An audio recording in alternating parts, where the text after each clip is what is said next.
Ya inicia Zona 8, Tertulias y más. El espacio de noticias y opinión para empezar el día como Dios manda. Zona 8, la experiencia informativa que realmente importa. Quedan con ustedes nuestros panelistas. Panamá de mis amores, qué linda, qué bella eres. Dios te bendiga hoy y siempre a este bello país. Eduardo Soto les da la bienvenida a Zona 8, Tertulias y más, en compañía de Rubén Polanco, Pastora Portugal, Arsenio Samaniego en los controles y Patricia Ocando Camino en la producción. Vamos a iniciar con una frase del Papa León XIV, elegido ayer como sumo pontífice de la Iglesia Católica. Dice: Dios nos ama a todos, el mal no permanecerá. Todos estamos en manos de Dios. Por lo tanto, sin miedo, unidos de la mano de Dios, avancemos hacia adelante. Amén. Vamos a orar.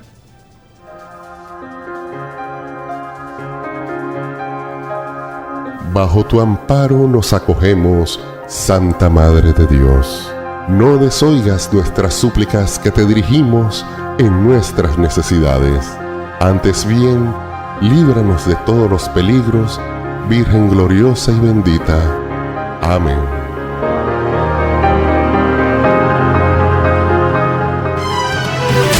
Ya volvemos a Zona 8, Tertulias y más. El metro que me ahorra el tranque fue posible con los aportes de tu canal. La escuela donde estudio es posible con los aportes de tu canal. El hospital donde nació mi bebé. El agua que riega mi cosecha. El 120 a los 65 que me ayuda. Nuestro canal, en manos panameñas, ha aportado los fondos para más de 1.172 proyectos que mejoran la vida de todos. Esos aportes son hechos. Hechos del canal. Canal de Panamá. Siga con nosotros en más de Zona 8, Tertulias y más. Café y titulares. La Iglesia Católica tiene un nuevo papa en la persona del peruano estadounidense. Lo digo a propósito, empiezo por la nacionalidad peruana. El peruano estadounidense Francisco Prevost Martínez, estadounidense por nacimiento, peruano por decisión propia. Revivamos por un momento ese instante en el que fue presentado al mundo León XIV. Intuir el papá, exactamente. Atención, atención. Ahí se mueven las cortinitas. ¡Opa! Ahí está. El movimiento en el balcón. Manberti. Es el momento del anuncio. Se va a conocer al Papa. Dominique Manberti, ahí lo tenemos. ¿Quién será? Este es el momento del anuncio del nuevo Papa. Escuchemos atentos. Cortinas cerradas atrás. Desde la logia central de la Basílica de San Pedro para poder escuchar el anuncio. Prestemos atención. Sí.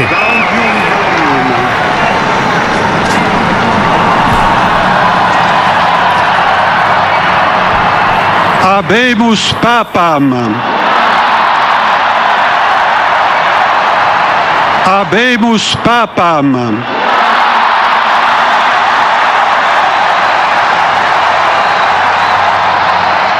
Eminentissimum, ac reverendissimum Dominum, Dominum Robertum Franciscum, Sancte Romane Ecclesiae, Cardinalem Prevost. Prevost, el nuevo Papa. Qui sibi nomen imposuit Leonem Decimum Quartum. Nacido en Chicago.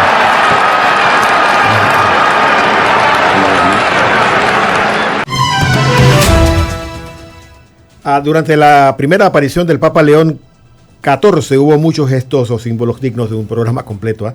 Uno de ellos es que, a diferencia de los últimos papas de finales de siglo e inicios del siglo XX y a inicios del siglo XXI, este papa pronunció algunas palabras en un idioma distinto al italiano. Habló en español y su mensaje estuvo dirigido a Chiclayo, Perú. Escuchemos. Y se me permiten también una palabra, un saludo En español. ¡Qué lindo! Y en modo particular a mi querida diócesis de Chiclayo en el Perú.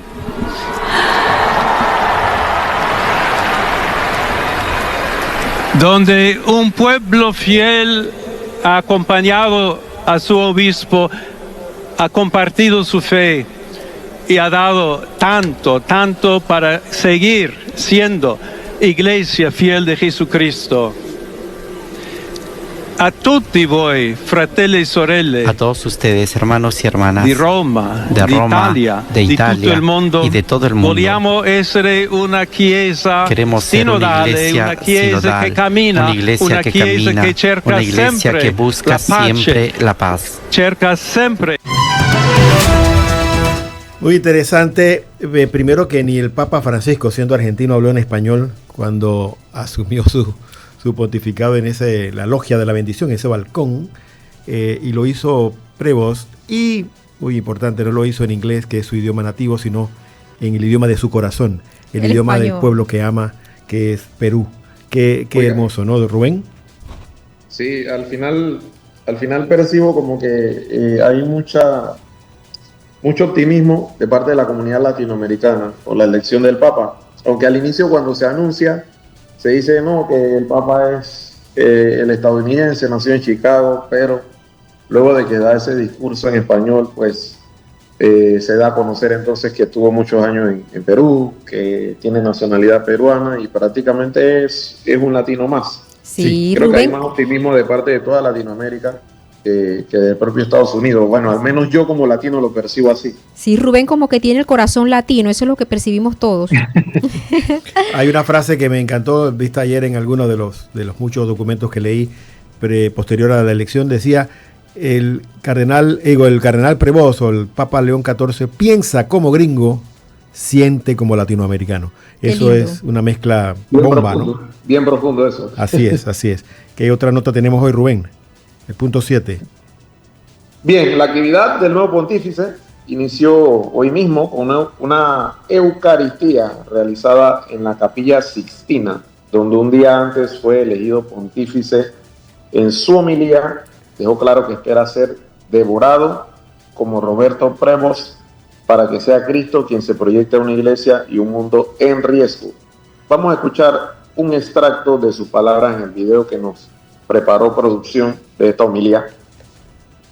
De forma particular, Dios, al llamarme a través del voto de ustedes a suceder al primero de los apóstoles, me confía este tesoro a mí para que con su ayuda sea un fiel administrador en favor de todo el cuerpo místico de la Iglesia, de modo que ésta sea cada vez más la ciudad puesta sobre el monte, arca de salvación que navega a través de las mareas de la historia, faro que ilumina las noches del mundo.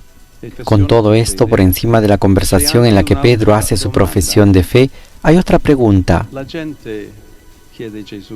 ¿Qué dice la gente sobre Jesús? Pensando en la escena sobre la que estamos reflexionando, podremos encontrar dos posibles respuestas a esta pregunta. En primer lugar está la respuesta del mundo.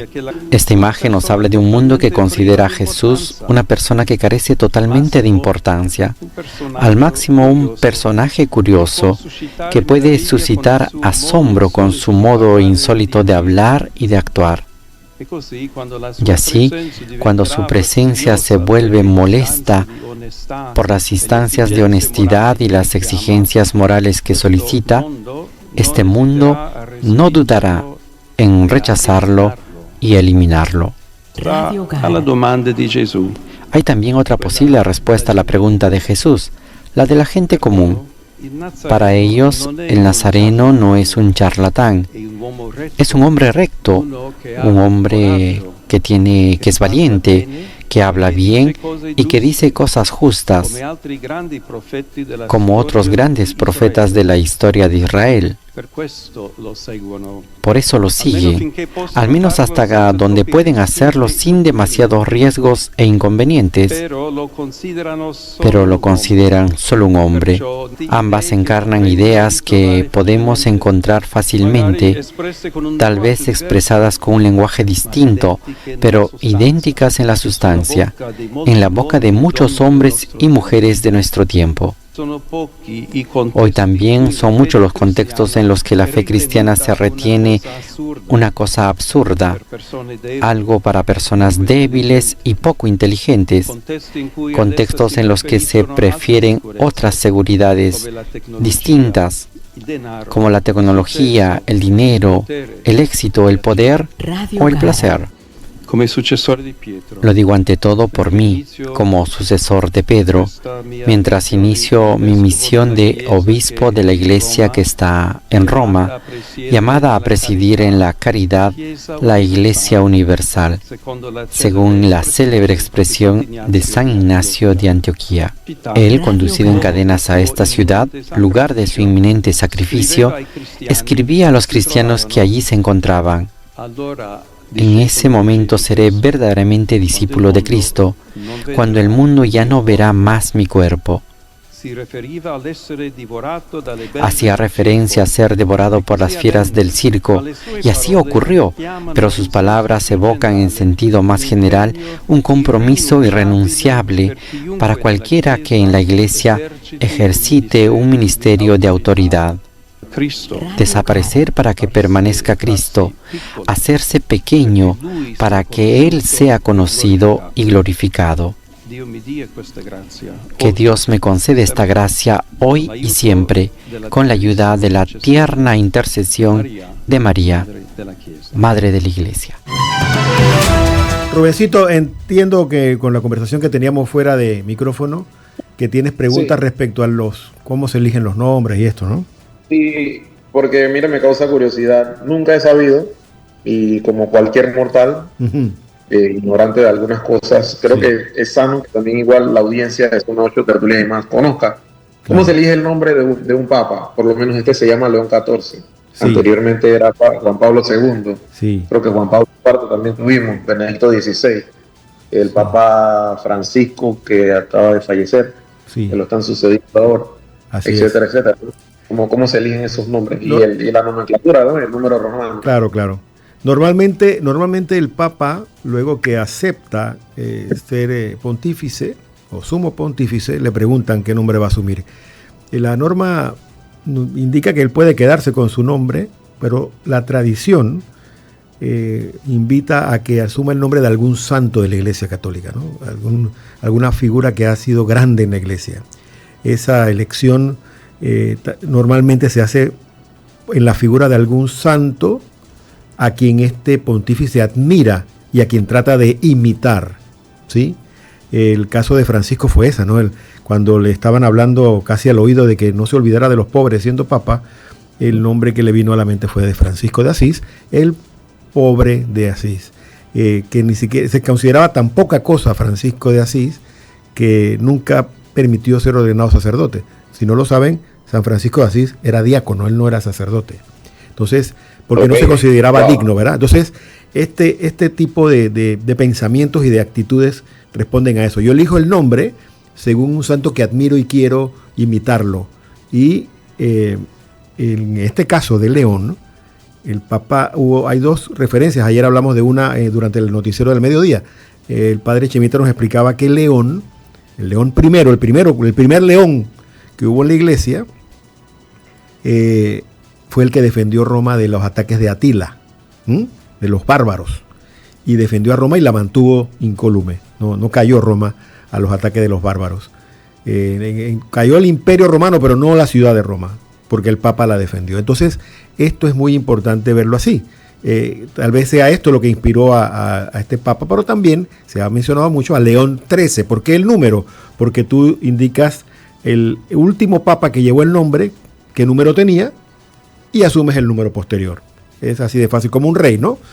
Ahora está Carlos III en Inglaterra, ¿sí?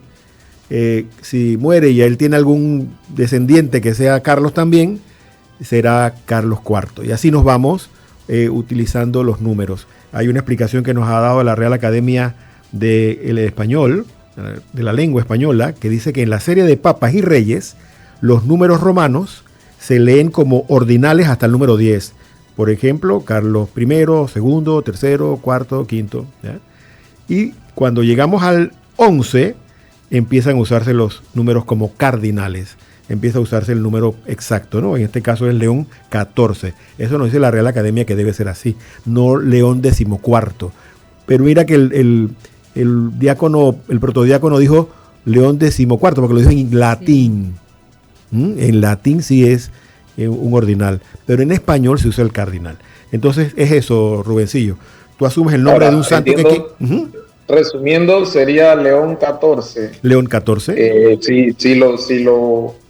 Si lo analizo la explicación que usted da, el nombre va muy dirigido a ser un defensor de los más necesitados y de la iglesia. Ayudar a la gente de los bárbaros, qué sé yo, no sé, por ahí iría la Ese es el caso de que asumamos que fue por el León I, pero también hay un León XIII, que es el primer papa que redacta un documento dirigido a asuntos fuera de la iglesia, que fue la encíclica Rerum Novarum, que es la base de la doctrina social de la iglesia, y estaba a favor de los obreros, ¿sí? Es la encíclica que... Esa encíclica inspiró el primer código laboral del mundo, que es el Código Laboral Mexicano. Wow. ¿Sí? Entonces, como vemos, ahí están las dos vertientes. El papa que defiende a la iglesia de las amenazas, pero también el papa que sale al encuentro por primera vez fuera de los asuntos de la iglesia y atiende los asuntos sociales, de tal manera que todavía hoy se habla de León XIII como un papa obrero, ¿no? Puede ser todo esto, y él lo llegará a explicarlo en su momento, cuál fue su inspiración y por qué un león, y por qué no el Francisco II, que esto también es muy interesante verlo de esta manera, y permítame que me extienda un poco. Si él hubiera usado Francisco II, aquellos que se opusieron a Francisco se hubieran sentido mal, ¿no? Decepcionados. En cambio asumió León, que es un papa que ha sido identificado como un papa tradicional de la iglesia. Soto, y si él, en caso que no quisiera cambiarse el nombre, ¿puede seguir con su nombre de pila? No sé si existe San Roberto. ¿Me explico? O sea, lo que quiero preguntar, Soto, es como una regla que tiene que cambiarse el nombre. No es una regla, Él puede quedarse con su nombre siempre y cuando sea el nombre de un santo, quiero decirlo, ¿no? Pero en la tradición, es tradición, no una regla, es que asuman el nombre de un santo muy conocido que tenga algo que decirle a la iglesia. En este caso, el Monseñor Ulloa lo dijo ayer muy temprano, antes de saber que ya había sido elegido, que nos pusiéramos cuidado al nombre. Y el nombre nos está diciendo todo esto. Es un papa que defiende a la iglesia de las amenazas, es un papa que va a preocuparse de lo social, y es un papa por cómo salió vestido, ven que es un caso muy tradicional. Entonces, bien diferente a Francisco. Él amaba a Francisco, lo mencionó en su discurso, pero él va también a mantenerse dentro de las reglas. A mí me mandaron una foto que estaba vestido como se debe vestir un papa al ser presentado, pero con los zapatos negros, los zapatos de uso, no los zapatos rojos de príncipe. Esto también es un mensaje. Todo esto está lleno de símbolos, como decíamos al inicio.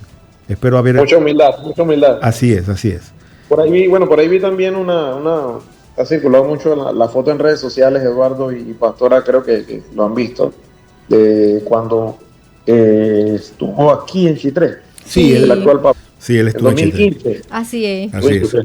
Él visita, como era superior de los agustinos, de la orden religiosa, la orden San Agustín. Entendemos que hay dos órdenes de San Agustín.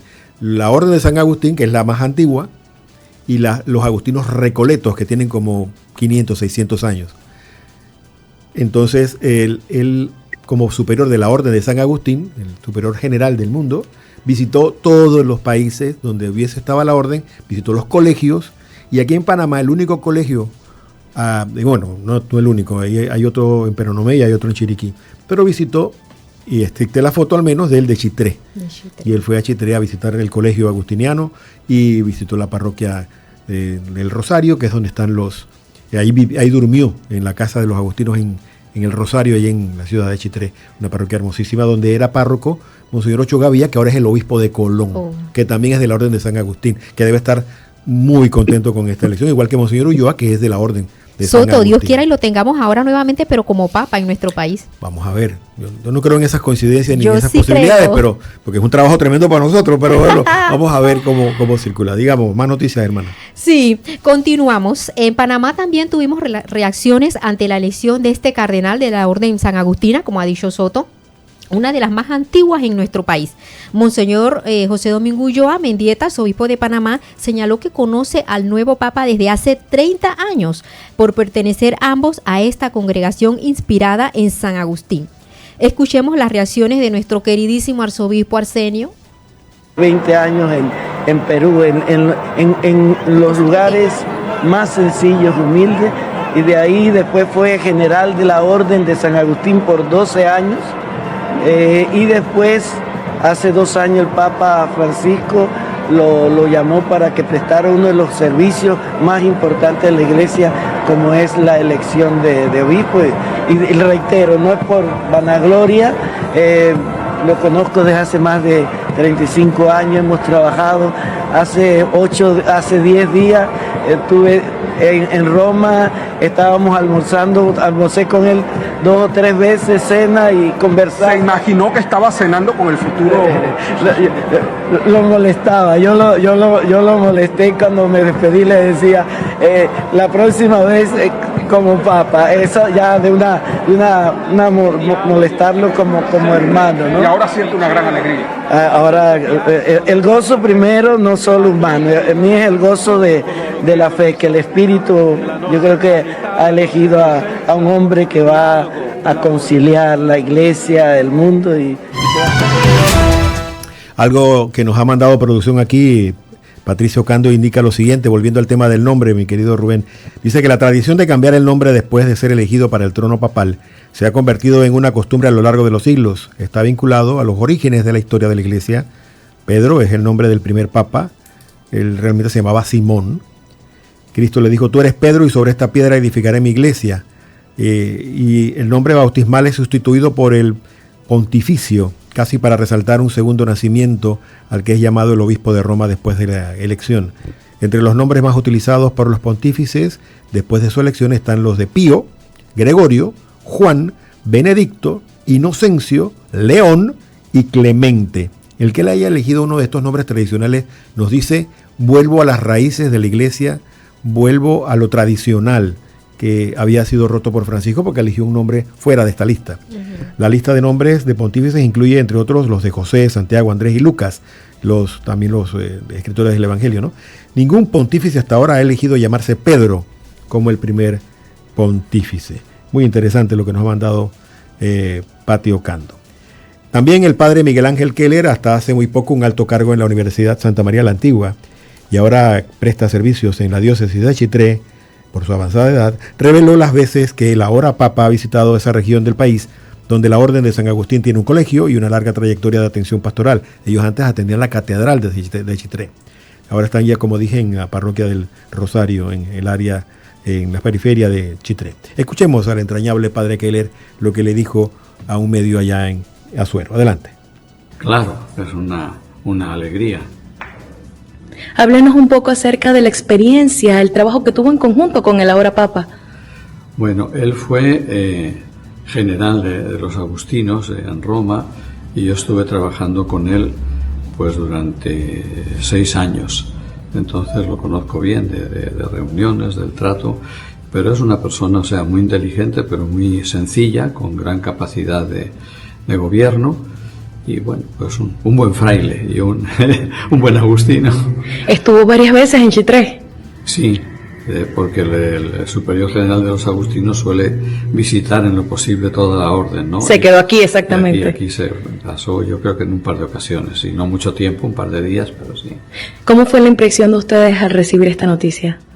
Bueno, de alegría, claro, y de satisfacción, porque nos parecía una elección acertada, ¿no? De alguien que lo podía hacer bien al frente de la orden. Y, bueno, ante cualquier papa, la comunidad católica se supone que lo acepta como padre y como pastor, ¿verdad? Pero en concreto para nosotros, pues tratándose de una persona que es cercana aquí a América Latina, me parece que hay un vínculo especial para que nosotros nos sintamos unidos al Papa y fieles a la Iglesia.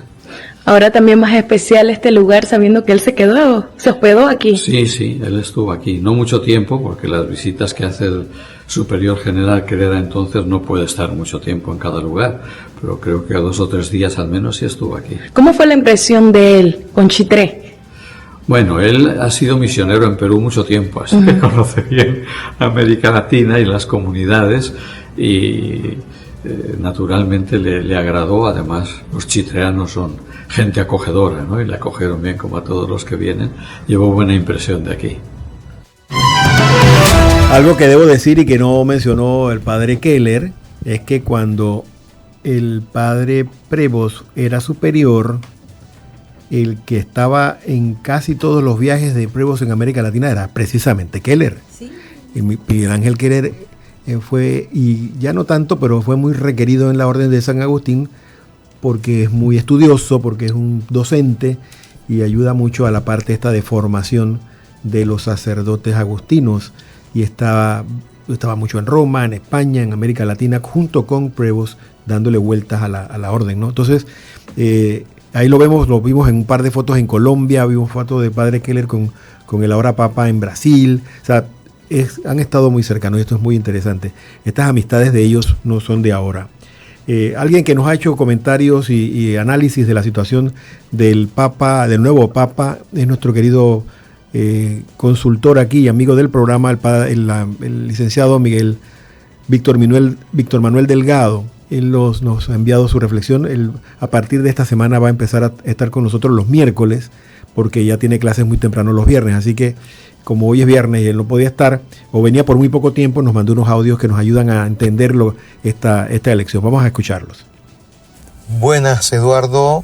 Saludos. Doy muchas gracias por tener la oportunidad de compartir mis impresiones sobre la escogencia del cardenal Robert Francis Prevost como Papa hoy, Papa León XIV.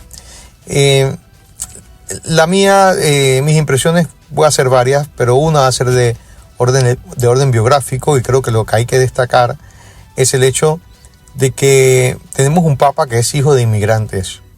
Sabemos, de acuerdo a la página, a su hoja de vida o su biografía, que se comparte en la página del Vaticano, que sus padres son de ascendencia francesa e italiana, y su madre, Mildred Martínez, de ascendencia española. Eso es muy especial en una coyuntura donde la migración prácticamente se ha criminalizado, se ha perdido sensibilidad con respecto a la persona del migrante. Entonces, es algo que debemos valorar en este momento. Otro aspecto que me gustaría también compartir, y se recoge en su hoja de vida, fundamentalmente porque se destaca que fue nombrado por el Papa Francisco en distintas posiciones, por ejemplo, prefecto del dicasterio para los obispos, y luego, como efectivamente se ve, cardenal, ¿no? En un consistorio del 30 de septiembre del año 2023. Pero lo que quiero destacar o rescatar es que el cardenal Robert Francis, siendo cardenal, presidió el Rosario por la salud del Papa Francisco el 3 de marzo en la Plaza San Pedro, ¿no? Entonces, jugó un rol, ¿verdad?, cercano, me parece, es mi impresión, cercano al Papa Francisco, y ahora siendo Papa él, como Papa León XIV, desde sus primeras palabras, honra al Papa Francisco. Interesante lo que nos ha dicho el profesor Víctor. Esta elección viene a darle a la Iglesia una oportunidad a sí misma, ¿eh? Esto es muy importante. La Iglesia no es que esté rajada por la mitad, porque no es así. Si hay diferencias teológicas, creo que eso es, hay que verlo desde este punto de vista. Son diferencias teológicas de sus miembros, y toda la vida ha sido así. Tampoco nos rasguemos las vestiduras. Desde el día 1 ha habido diferencias teológicas entre los integrantes de la Iglesia, entre los misioneros y discípulos de Jesucristo. Ha habido diferencias, tanto así que tuvieron su crisis, 2 o 3 crisis a lo largo de la historia, la más reciente en 1517 con Lutero, ¿verdad? Entonces, estas diferencias caminan con la Iglesia. Los cismas. Hay cismas y hay diferencias teológicas. Ahora lo que estamos viviendo son diferencias. Tanto que la iglesia alemana plantea cosas que la llevan al borde del cisma, ¿no? Entonces, estas cosas pasan y esta figura viene a ser un baldazo de agua fría para bajarle la temperatura a todo y que miremos hacia adentro. Pero también es un elemento elegido para mirar hacia afuera de la iglesia y saber mirarlo desde los ojos de un pastor, porque este sacerdote es un sacerdote misionero y ha sido pastor de almas a lo largo de América Latina, y eso es muy, muy importante, haciendo la iglesia, una de las iglesias más vivas y ricas, ahora es la iglesia de América Latina. Entonces, la elección no es solamente una elección, es una apuesta política, entendiendo la política como el arte del bien común. Y hay que también aprender a verlo así. Soto, podríamos hablar como una figura conciliadora. Para adentro y para afuera. Y ahora lo vamos a comentar después de estas palabras de nuestro querido Víctor Manuel. Otro aspecto a destacar tiene que ver con el concepto sinodal, de iglesia sinodal que él expresó. Y puedo citarlo, parte de sus palabras fueron las siguientes: a todos vosotros, hermanos del mundo, queremos ser una iglesia sinodal que camina y busca siempre la paz y la caridad y estar cerca sobre todo de aquellos que sufren.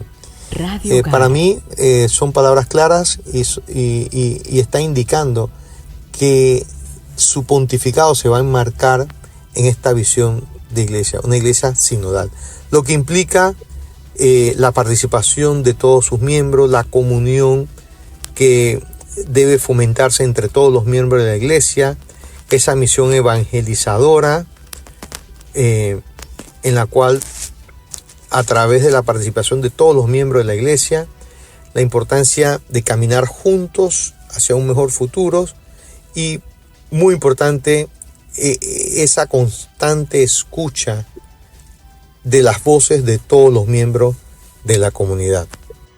Una última observación que tengo, Eduardo, tiene que ver con el nombre León XIV, ¿no? Uno, cuando escucha el nombre, dice, bueno, ¿por qué eligió esto? A mí, en una primera impresión, definitivamente me remonté a León XIII y asocio, ¿verdad?, que alguna simbología o significado tiene esto. Y pienso yo que debemos recordar que León XIII fue el Papa que en 1891 redactó la encíclica hizo la encíclica Rerum Novarum, que todos sabemos que viene a ser uno de los documentos que son la base, el fundamento de la doctrina social de la Iglesia Católica.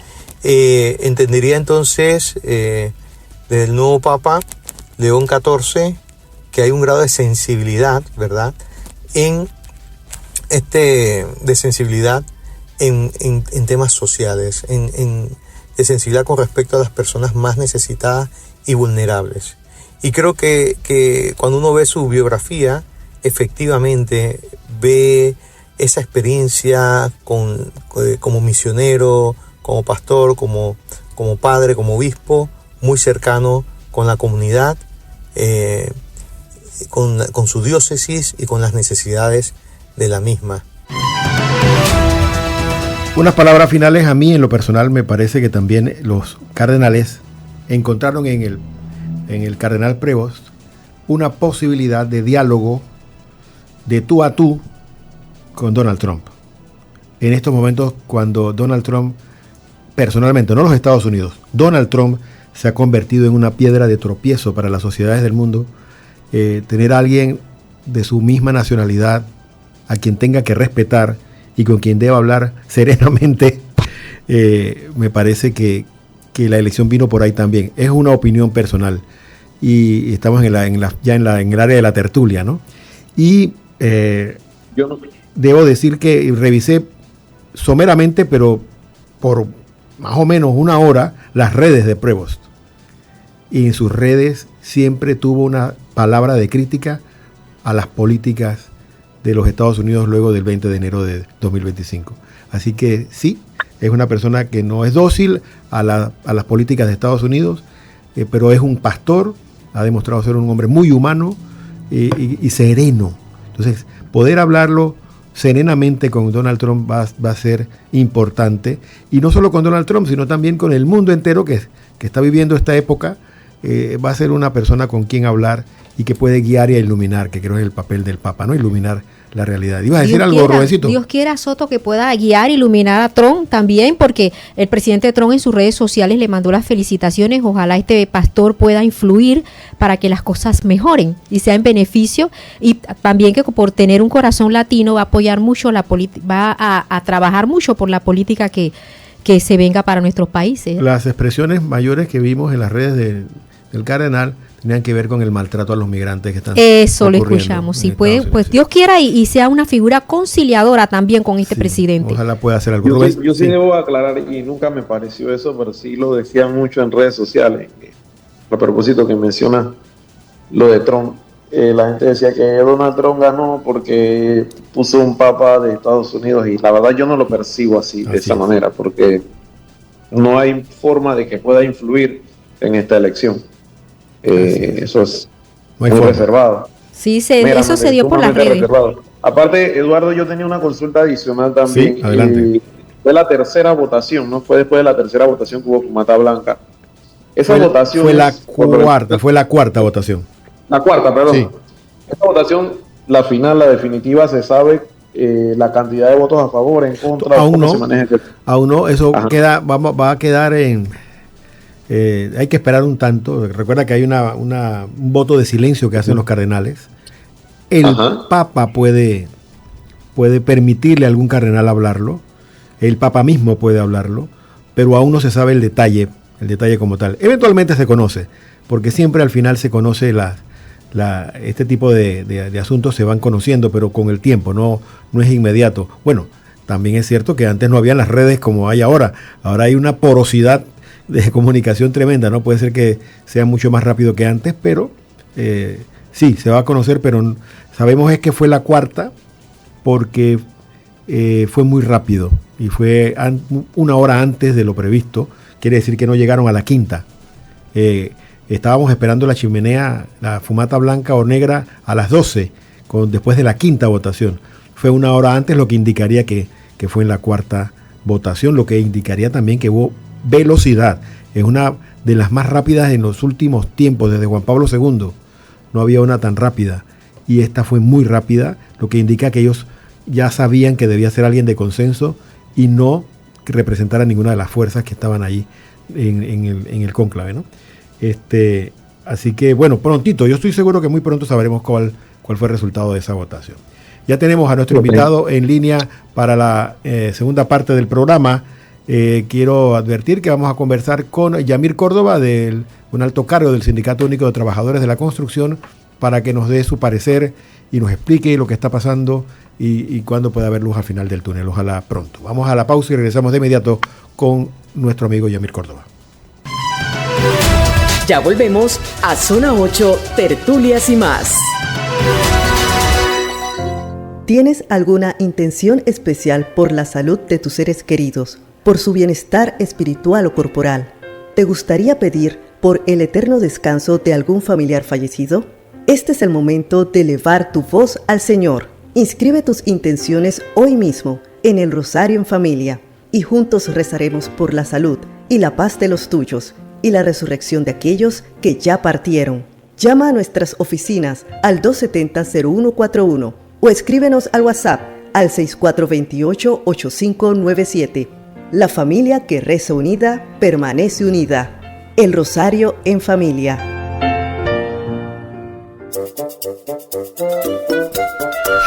Asístelos, un espacio en homenaje a la conexión especial que compartimos con nuestras mascotas. Bueno, y ahora en las cápsulas de Asístelos vamos a hablar de las gaviotitas. La gaviota que estaba en el techo del Vaticano y que fue la estrella de todas las redes antes de que escogieran papa. Resulta que las gaviotas son extraordinarias y es una especie marina que puede sobrevivir bebiendo agua salada. Es increíble. Esto le permite adentrarse en el mar en busca de alimento cuando es necesario. Esto es posible gracias a un par de glándulas especiales justo encima de los ojos que expulsan la sal de su organismo a través de las fosas nasales. Y aunque a ellas les gusta estar cerca del agua, estaban en el Vaticano porque, bueno, también, la verdad, comen desperdicios y ayudan a librarnos de muchas plagas. Esas son las gaviotas, además de ser estrellas de las redes sociales. El invitado tiene la palabra.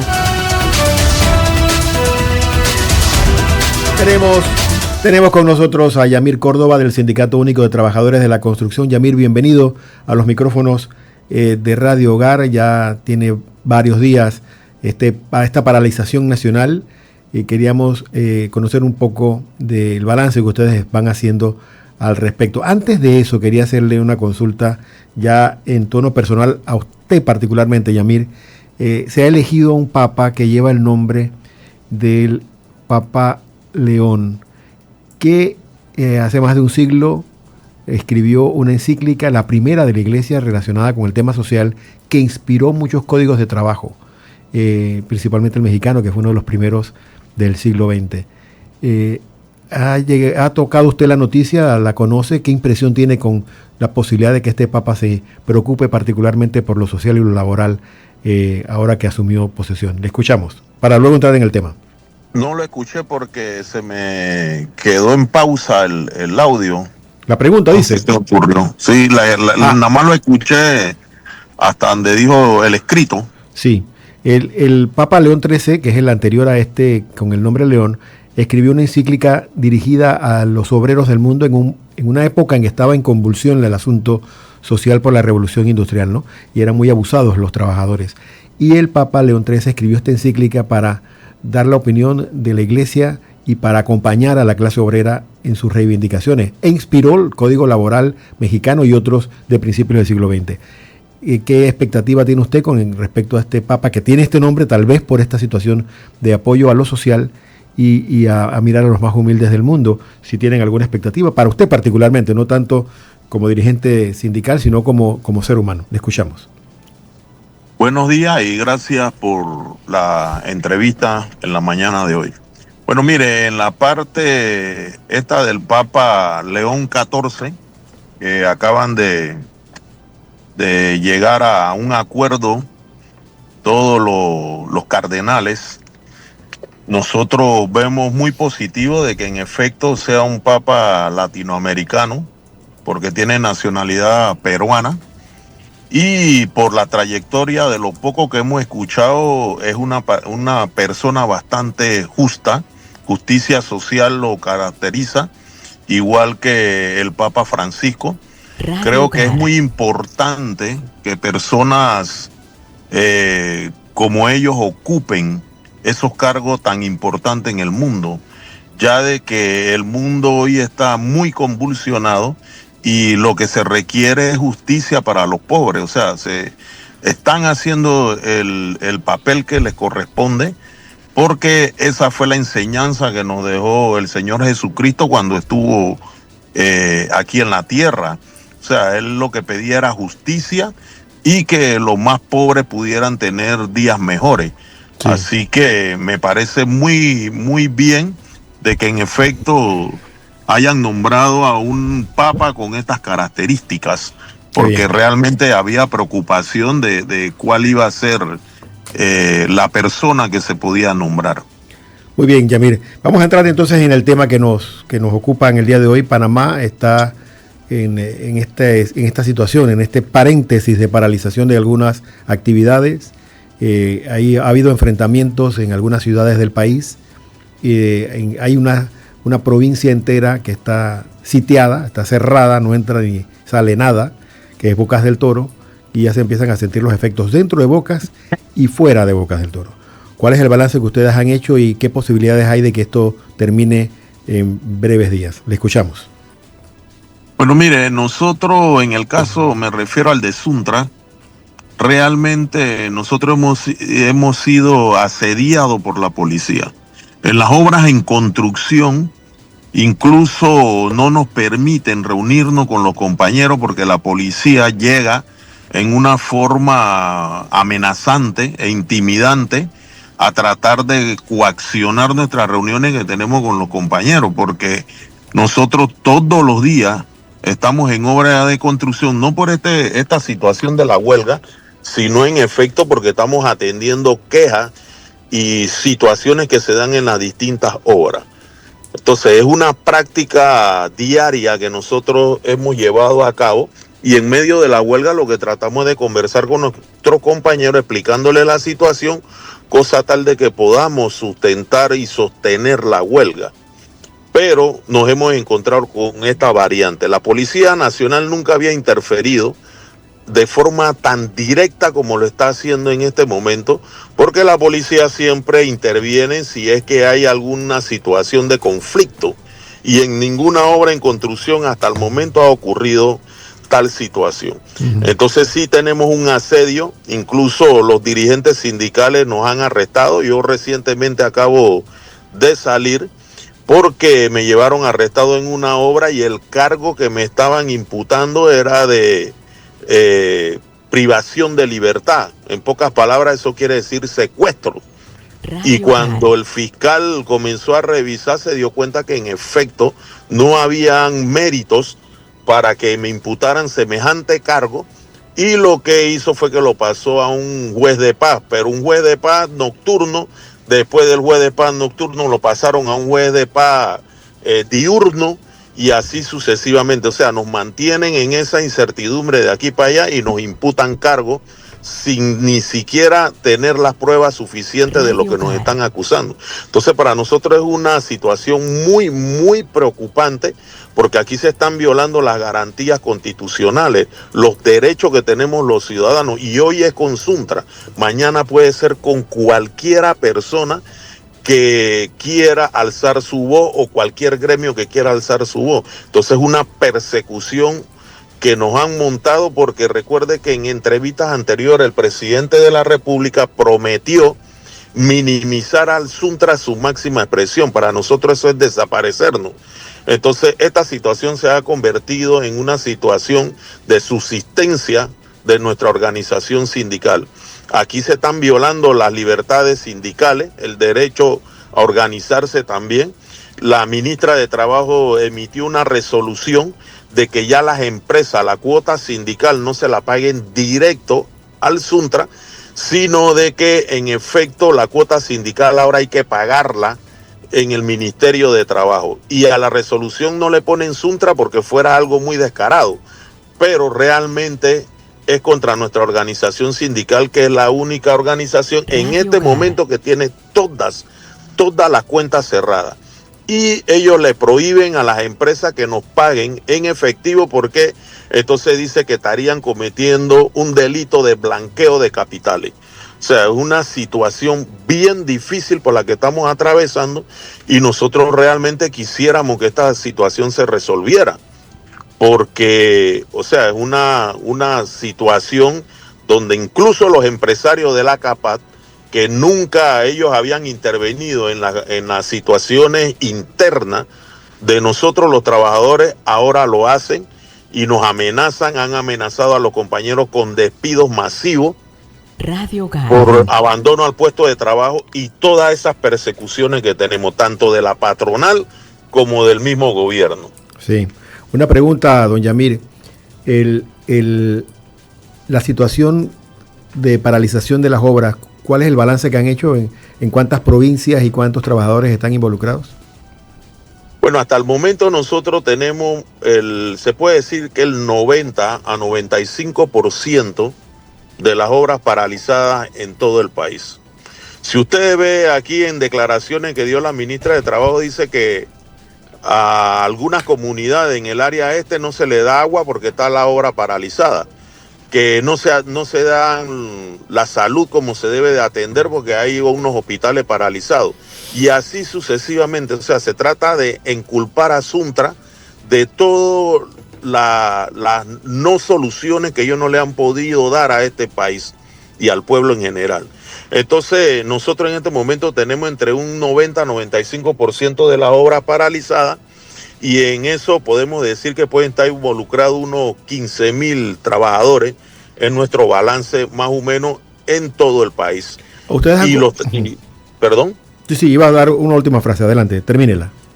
Y los trabajadores, el día lunes que pasó, nosotros hicimos una reunión con todos ellos, por lo menos los de aquí de la capital, y en diferentes provincias también se llevó a cabo, donde realizamos una asamblea, como tradicionalmente se hace de forma democrática, donde los trabajadores mayoritariamente manifestaron de que iban a mantener y a sostener la huelga, en este caso. Okay. Pero ellos se han dedicado a decir de que el 100% de los trabajadores no apoya la huelga. Cuando Mulino, el año pasado que fuimos a las elecciones, Mulino no nos ganó con el 100% de los votos de los panameños. Nunca en democracia eso ha sido así. Lo que siempre es que el que obtiene la mayoría se sobrepone sobre la minoría, pero aquí ellos están tratando de que la minoría sea la que vaya por encima de la mayoría. Entonces, ni siquiera los procesos democráticos los están respetando. Mi querido Yamil, ahora, antes de que Pastora Portugal le haga la pregunta que tiene, quisiera saber, ayer el presidente descartó cualquier posibilidad de diálogo con las personas que están en las calles, no solo Suntrax, sino sabemos que hay varias organizaciones. Se ha reunido con APEDE, se ha reunido con CONEP, que apoyan al presidente en el sentido de que la ley de 462 fue ampliamente discutida y que fue producto de un debate democrático y que por tanto no requiere una nueva revisión. Los otros temas no han sido tocados profundamente con CONEP y con APEDE, como esta ley del Seguro Social. Dado que él indica que en este momento no hay posibilidades de diálogo con ustedes y ustedes indican que tampoco aceptan la ley como tal, ¿hasta dónde vamos? ¿Para dónde vamos? ¿Y cómo va a parar esto, mi querido Yamir?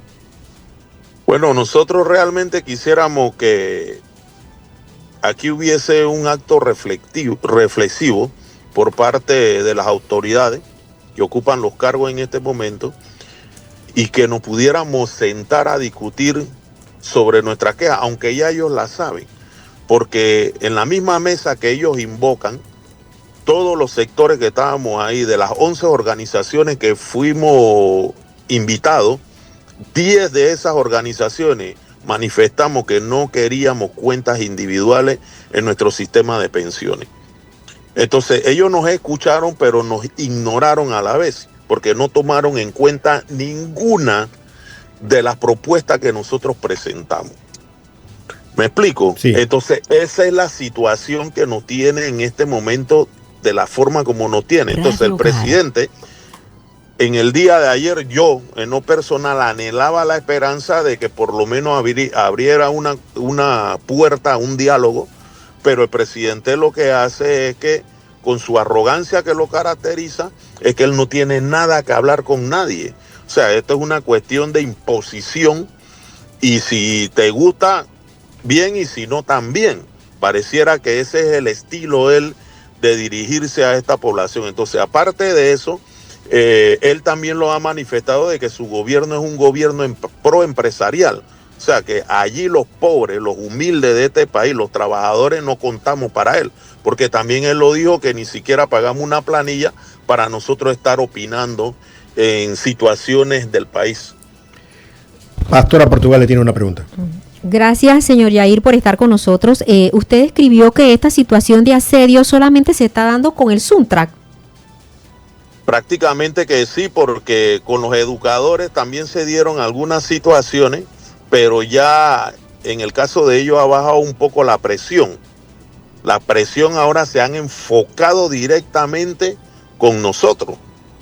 Y el asedio en las obras, usted lo puede ver, que nosotros hemos estado mandando a las redes sociales, hemos estado denunciando esa situación, y ese asedio es diario, constante. Y entonces nos detienen a los compañeros, se los llevan de la obra sin ninguna causa, montan procesos que después finalmente tienen que desistir de ellos porque no tienen cómo sostenerlo. Pero finalmente entonces te detienen por 24, 48 horas. Entonces es una situación. También a los educadores en estos días arrestaron en el área de Chorrera 14 compañeros. Creo que en el día de ayer En el área de Aguadulce arrestaron a 11 compañeros también educadores y de comunidades, y así sucesivamente. O sea, han montado una situación de terror, de miedo, para que la población no se manifieste y no apoye la lucha que llevamos adelante. Si hoy usted hace una encuesta de la gestión de gobierno de José Raúl Mulino, usted se va a dar cuenta cómo las personas rechazan, y lamentablemente cada día crece más el odio hacia la gestión que lleva este señor adelante. Eso no es porque lo digo yo, eso es lo que se escucha en el pueblo, en las personas de a pie. Lo que pasa es que las personas tienen miedo de manifestarse por todo lo que ellos han proyectado en los medios de comunicación y los asedios que han hecho. Don Yamir, también si hacemos un sondeo, no lo puedo decir científicamente, pero me parecería que el sondeo revelaría que la gente preferiría tener libertad de tránsito, poder vivir, aun cuando se expresen en contra de la ley 462, pero preferirían poder moverse libremente y no tener dudas de si llegan al trabajo, de si llegan a la escuela, que se abran las escuelas, de que haya una vida normal, siempre protestando. Eso es posible, de que todo se vuelva a la normalidad para poder apoyar a los más necesitados, que creo que es lo que salen perdiendo siempre. Claro, nosotros, mire, yo anhelo vivir en un país en paz, en un país con tranquilidad, pero ¿cuáles son las causas que llevan a los pueblos a salir a la calle? Porque nadie sale a la calle porque se le ocurre o porque de repente quiso salir. Si usted ve las comunidades salen a las calles porque demandan agua. Constantemente esa es una queja que tienen las comunidades. Sí. Y así sucesivamente podremos ver las diferentes demandas. Esas demandas que son las causas de los problemas, eso no se atiende, eso es ignorado por completo.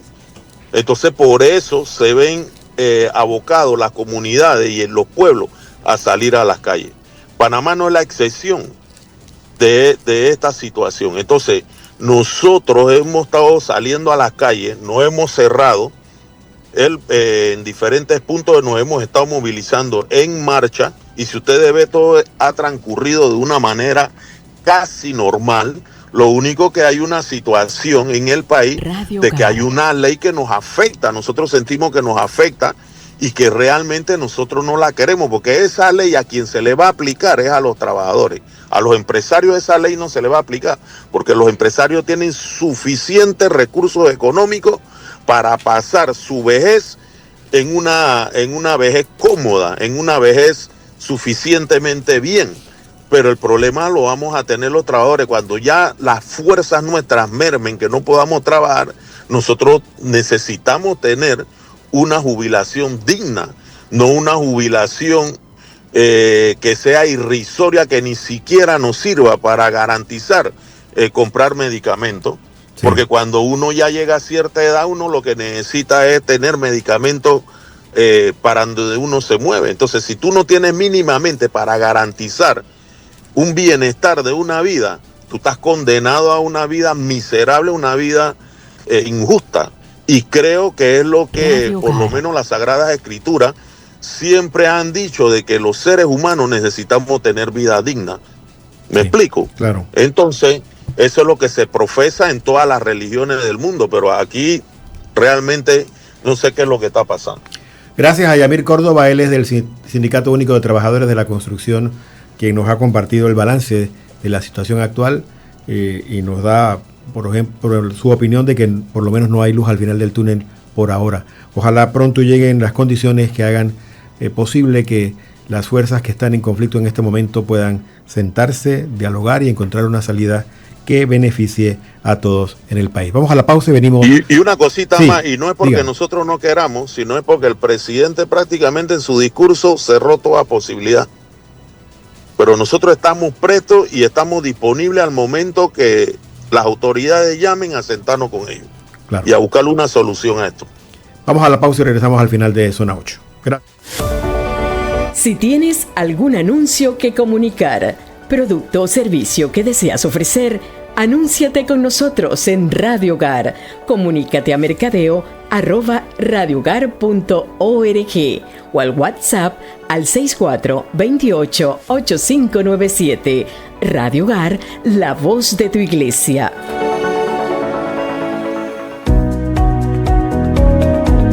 Escena matutina. Tome nota de lo que será noticia en las próximas horas.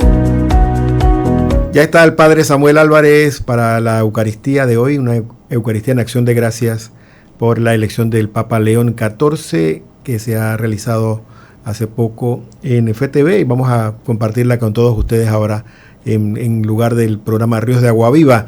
También hay una información de la campaña arquidiocesana de donde se indica que debido a la situación actual que atraviesa el país y priorizando la seguridad e integridad de nuestros voluntarios, la colecta en las calles programada para realizarse el viernes 16, sábado 17 y domingo 18 de mayo de 2025 será pospuesta hasta nuevo aviso. Repetimos, la colecta en las calles que estaba dispuesta para el viernes 16, sábado 17 y domingo 18 de mayo de 2025 será pospuesta y se avisará cuando se realizará. Otra información: este domingo a las 8 de la mañana en la Catedral Basílica Santa María la Antigua se realizará la misa de acción de gracias oficial de la diócesis por la elección del Papa León XIV a las 8 de la mañana, repito, en la Catedral Basílica Santa María la Antigua, con la presencia del nuncio apostólico Monseñor Edgardo Campos Salas. Debo decir también que esta mañana se publicó en Roma un decreto que indica que el Papa León XIV ratifica en sus puestos a todos los altos cargos de la curia romana. Saben que cuando muere el Papa todos los cargos quedan cesantes, menos el ecónomo, que tiene que seguir pagando la luz, y el penitenciario, el limosnero es el que ve la plata, y el penitenciario es el que ve los perdones. Son los únicos dos cargos que se mantienen, tanto el que ve el dinero de la curia para poder pagar todo lo que hay que pagar, los salarios y tal, y el penitenciario que ve los documentos de perdón a la gente. El camarlengo no es un cargo como tal, es una dignidad, pero como funcionario pagado de la curia es aquel funcionario que tiene que emitir perdones a la gente que estaba en proceso, ¿no? Por ejemplo, los excomulgados. En la iglesia no existen los excomulgados para siempre. Hay que a veces darles perdón a cierta gente por ciertas sanciones impuestas. Esa persona seguía en su puesto. Todos los demás quedaron sin trabajo.